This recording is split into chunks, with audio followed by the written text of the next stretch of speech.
வந்திருக்க press channel YouTube நண்பர்கள் எல்லாருக்கும் வணக்கம். கட்சிக்காரங்க எல்லாருக்கும் வணக்கம். இந்த படம் வந்து எனக்கு ரொம்ப ஸ்பெஷலான படம். எனக்கு வந்து ரொம்ப க்ளோஸான படம். ஏன்னா அப்பா இருக்கும் போது அப்பா கதை கேட்டு ஓகே பண்ண படம் இது. அதே மாதிரி அப்பாவோட பிறந்த நாள் அன்னைக்கு இந்த படத்தோட ஃபர்ஸ்ட் கிளிம்ஸ் ரிலீஸ் பண்ணுறோம். அப்பா இருக்கும் போதே நீங்கள் ட்ரெய்லரில் பார்த்த அந்த 2 ஃபைட் சீக்வன்ஸையும் அப்பா ஃபுல்லாக பார்த்துருக்காரு. அப்பா நல்லா வந்திருக்குன்னு அவர் வாயால் சொன்னார். அதனால் எனக்கு இது ரொம்ப க்ளோஸ் டு மை ஹார்ட். அதே மாதிரி அன்பு பிரதர் வந்து எனக்கு டே 1 என்ன கதை சொல்லி இது இப்படி தான் பிரதர் வரும், இது இந்த மாதிரி தான் அவுட்புட் என்ன வரும்னு சொன்னாரோ அதை அப்படியே எக்ஸாக்டாக கொடுத்துருக்காரு. So thank you brother. Cameraman sir ரொம்ப அருமையான ஒர்க் பண்ணியிருக்காரு. எனக்கு இந்த செட்டில் வந்து ஒரு ஒரு ஒரு பயமோ இல்லை நான் பண்ணுறது சரியோ தப்போ இல்லை யாரோ ஏதோ தப்பாக பேசிடுவாங்களோன்னு எனக்கு எந்த ஒரு கில்ட் ஃபீலோ ஒரு தப்பான ஃபீலோ கேமராமேன் சைடாக இருக்கட்டும் இல்லை டைரக்ஷன் சைடாக இருக்கட்டும் எங்கேயுமே எனக்கு கொடுக்கல. ரொம்ப கம்ஃபர்டபுளாக என்னை வச்சு அவ்வளோ அருமையாக என்கிட்டருந்து வேலை வாங்கியிருக்காங்க. யானை என்னோட படத்தில் என்னோட நண்பன் மணியன். நானும் அதுவும் வந்து நீங்கள் எல்லோரும் நினச்சிருக்கலாம் இந்த மாதிரி யானை கூட ஒரு 20 நாள் 30 நாள் ப்ராக்டிஸ் எடுத்து இது பண்ணலான்ட்டு. ஆனால் என் டைரக்டர் சார் அதெல்லாம் உடலை.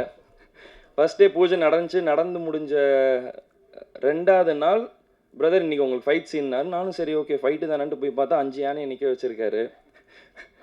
நான் கூட ஏதோ விளையாட்டுக்கு சொன்னார், இல்லை பிரதர் நீங்கள் யானை கீழே வரணும் வந்து ஒருத்தர் அடிக்கணும்னு. சரி பிரதர் சும்மா விளையாட்டுக்கு தானே ஏதோ சரின்னு விட்டேன். பார்த்தா நிஜமாலே ஃப்ரேம் அதுக்கு தான் வச்சுட்டு இருந்தாங்க. ஸோ அங்கே நான் யானைக்கிட்ட நான் பழக ஆரம்பித்தேன். அதுதான் எனக்கு டே 1. அப்போ தான் நானும் ஃபஸ்ட் டைம் யானையை பார்க்குறேன். அங்கே தான் பழக ஆரம்பித்தேன். அப்போ எனக்கு அப்பா சொன்னது ஒன்று ரொம்ப நல்ல ஞாபகம் வந்துச்சு. அப்பா கள்ளழகரில் யானை கூட இருக்கும்போது அவர் தான் டெய்லி சாப்பாடு ஊட்டி விடுவார். அப்பா அது கூட ஃபுட்பால் விளையாடுவாருன்னு சொன்னார். சரி நம்மளும் பண்ணி பார்ப்போன்ட்டு அதுக்கு ஸ்வீட்டு பழம் டெய்லி அதுக்கு சாப்பாடு ஊட்டி விட ஆரம்பித்தேன்.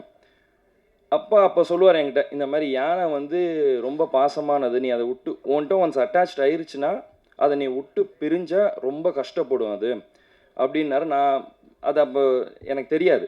இங்கே நான் ஒரு யானையோட நடிக்கும் போது தான் அது எனக்கு தெரிஞ்சுது. ஃபர்ஸ்ட் ஷெட்யூல் முடிச்சுட்டு போகும்போது யானை 2 நாள் சிக்காச்சு. நாங்கள் திருப்பி அடுத்த ஷெட்யூல் வரும்போது அதுக்கு என்ன ஞாபகம் இருக்குமோ இருக்காதோன்னு எனக்கு ஒரு டவுட் இருந்தது.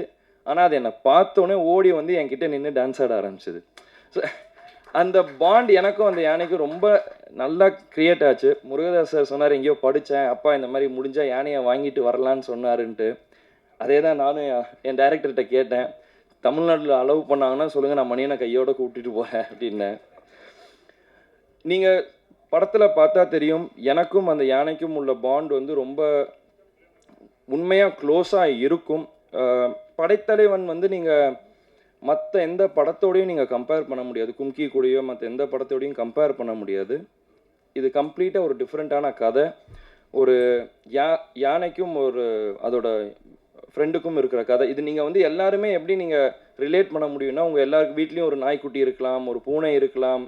அதுக்கு ஒரு பிரச்சனைனா நீங்கள் எப்படி ஃபீல் பண்ணுவீங்க, அதே தான் எனக்கு ஏன் யானை இந்த படத்தில். ஸோ இது எல்லாருக்குமே நல்லா ரிலேட் ஆகும். எல்லாரும் என்ன இந்த மாதிரி அப்பாவை பார்த்த மாதிரி இருக்குன்றாங்க. எனக்கு அது தெரியல. நான் முடிஞ்ச அளவுக்கு என்னோடய பெஸ்ட் இந்த படத்தில் கொடுத்துருக்கேன். இன்னும் பெட்டராக பண்ணிகிட்டே வருவேன், இன்னும் பெட்டர் ஆகிட்டே வருவேன் கண்டிப்பாக. அதே மாதிரி சசிகுமார் சாருக்கு தான் சொன்னார், நான் அவர் இதில் தான் ஃபஸ்ட்டு பண்ணேன்ட்டு. இந்த படத்தில் வந்து கேமரா முன்னாடி ஒரு பயம் இல்லாமல் நடிக்கிறதுக்கு ஒரு காரணம் சசிகுமார் சார் தான். ஏன்னா நான் ஒரு 10 வருஷம் கழித்து நான் திருப்பி ஒரு கேமரா முன்னாடி வந்து நிற்கிறேன், ஒரு படம் பண்ணுறேன் அப்படின்னும் போது யாராக இருந்தாலும் ஒரு கேமரா முன்னாடி அத்தனை பேர் முன்னாடி நடிக்கணுன்றது அப்போ வந்து ஒரு பயம் இருக்கும். அது எனக்கு கம்ப்ளீட்டாக எதுவுமே இல்லாமல் அன்றைக்கி ஒரு 4 நாள் ஷூட் எடுத்தார். அவர் கொடுத்த கான்ஃபிடென்ட்னால தான் எனக்கு இந்த படம் நல்லா ஃப்ரீயாக பண்ண முடிஞ்சுது. அதனால தான் எனக்கு பொன்ராம் சாரோட படமும் ஒரு இது இல்லாமல் பண்ண முடிஞ்சுது. அதே மாதிரி பொன்ராம் சாரோட படத்துலையும் நான் இப்போ ஒர்க் பண்ணிகிட்டு இருக்கிறது வந்து அவரையும் என்னை ரொம்ப நல்லா கம்ஃபர்டபுளாக வச்சுக்கிட்டாரு. இப்போ நான் எப்படி இவரை பிரதர்ன்றோன்னா நான் அவரை சாருன்னுவேன். ஆனால் அங்கேயும் நாங்கள் வந்து இப்போ அவர் வருத்தப்படாத வாலிபர் சங்கம் எப்படி எடுத்தாரோ அதை சொல்லிட்டு இருந்தார். இந்த மாதிரி நாங்கள் எல்லாம் ஒன்றா உட்காந்து தான் பேசி காமெடி கிரியேட் பண்ணுவோம், நாங்கள் அப்படி தான் நாங்கள் இது பண்ணுவோம், நீங்களும் பழகிடுவீங்க அப்படின்னாரு. நிஜமாலே அதே மாதிரி தான் போச்சு. இன்னும் அந்த மாதிரி தான் போயிட்டுருக்கு. ஸோ நாங்கள் ஒரு காமெடி சீக்வன்ஸ் எடுத்தாலும் சரி, ஃபைட் எடுத்தாலும் சரி, மொத்த ஆர்டிஸ்ட் பொன்ராம் சார் எல்லாம் ஒன்றா உட்காந்து ஒரு சீனை பேசிட்டு தான் பண்ணுவோம். So thank you sir. Murugadoss sir, நீங்கள் சொன்னீங்க கேப்டன் பிரபாகரன் நீங்கள் நிறையா ரிப்பீட் ஆடியன்ஸாக நீங்கள் போய் பார்த்தீங்கன்ட்டு. நான் அப்படி பார்த்த படம் வந்து ரமணா சார். ஸோ அது எனக்கு ரொம்ப பிடிச்ச படம். நீங்கள் ரமணா 2 என்னை வச்சு எடுக்கணுன்றீங்க. Thank you so much. It means a lot to me sir. ஏன்னா என்னோட ஒன் ஆஃப் த ஃபேவரட், நான் ரமணா நான் அம்மா கிட்ட கூட சொல்லியிருக்கேன். இந்த மாதிரி நிறையா இன்டர்வியூஸ்லையும் கேட்டிருக்காங்க, உனக்கு ரீமேக் பண்ணணுன்னா எந்த 2 படம் இல்லை எந்த இது படம்னா எனக்கு ஃபஸ்ட்டு சத்திரியன்வேன், அதுக்கு அடுத்து எனக்கு ரமணா தான். So thank you so much sir.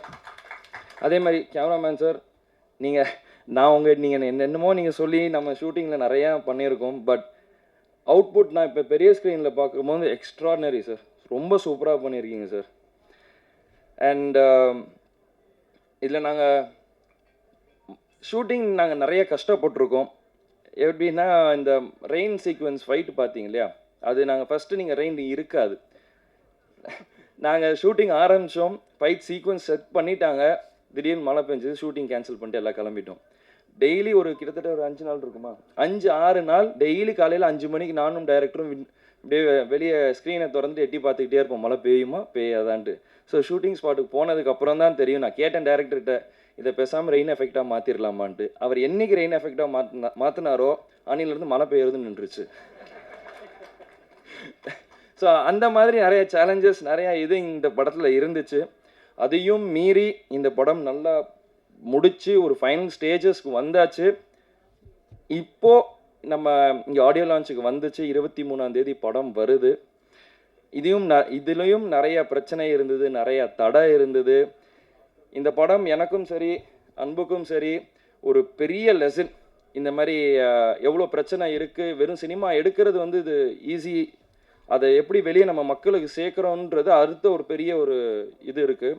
அதில் என்னெல்லாம் பண்ணணும் பண்ணக்கூடாதுன்றத ஒரு பெரிய லெசன் 2 பேரும் கற்றுக்கிட்டோம். இப்போ ஆடியோ லான்ச்சுக்கு வந்தாச்சு. 23 நாங்கள் தியேட்டருக்கு வருவோம். நீங்கள் மக்கள், ப்ரெஸ், மீடியா, கட்சிக்காரங்க எல்லாரும் சேர்ந்து சப்போர்ட் பண்ணணும்.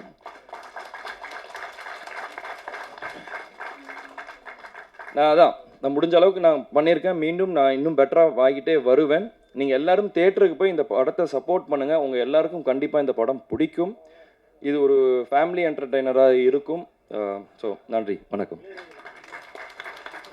சாரி, அதே மாதிரி அண்ணன் சொன்ன மாதிரி எனக்கு ஒரு பெரிய பாக்கியம். என்னோடய ஃபஸ்ட்டு படத்தில் வந்து கார்த்திக் ராஜா சாரோட ஒர்க் பண்ணேன். அதுக்கப்புறம் Ilaiyaraaja sir, next Yuvan Shankar Raja sir. So ராஜா சாரில் இருக்க நான் இதை சின்ன வயசில் இருக்கும்போது நினச்சிருக்கேன். ஏன்னா அப்பா சொல்லுவார், நாங்கள் ரொம்ப க்ளோஸு, இது எல்லாம். நான் ஃபஸ்ட்டு படம் பண்ணும்போது கார்த்திக் ராஜா சாரோட பண்ணும்போது என்னோடய ஃபஸ்ட்டு தாட்டே இதுவாக தான் இருந்துச்சு. என்னைக்காச்சும் ஒரு நாள் இளையராஜா சார் கூட ஒர்க் பண்ண முடியுமா, இல்லாட்டி யுவன் சங்கர் ராஜா சார் கூட ஒர்க் பண்ண முடியுமான்னு தான் நான் நினச்சேன். நினச்சபடியே எனக்கு வந்து இது அமைஞ்சிருக்கு. அப்பாவோட ஆசீர்வாதத்தினால தான் இது நடந்துச்சுன்னு நான் நினைக்கிறேன். அதே மாதிரி இளையராஜா சார் ரொம்ப ஸ்வீட். நான் எத்தனை வாட்டி நாங்கள் அங்கே போய் சாங்ஸ் பார்த்தாலும், ரீரெக்கார்டிங் ஆடியோ உட்காந்தாலும் அவர் அன்புக்கு ஏற்ற மாதிரி, அவர் அதுக்கு ஏற்ற மாதிரி கரெக்டாக கொடுத்தாரு. நானும் இது வரைக்கும் 2-3 வாட்டி பார்த்துருக்கேன், பேசியிருக்கேன். படத்துக்கு நானும் இன்னும் படத்தை பார்க்கல, இனிமேல் தான் படத்தை பார்க்கணும். ஸோ மியூசிக்ஸ் 2மே அற்புதமாக வந்திருக்கு. So thank you so much sir, and thank you. Thank you. அடுத்து நான் பேச அழைக்கிறோம். தஞ்சையிலிருந்து தனியே வந்த படைப்பாளி. தன் படைப்புகளில் பெரும்பாலும் சமூகம் சார்ந்த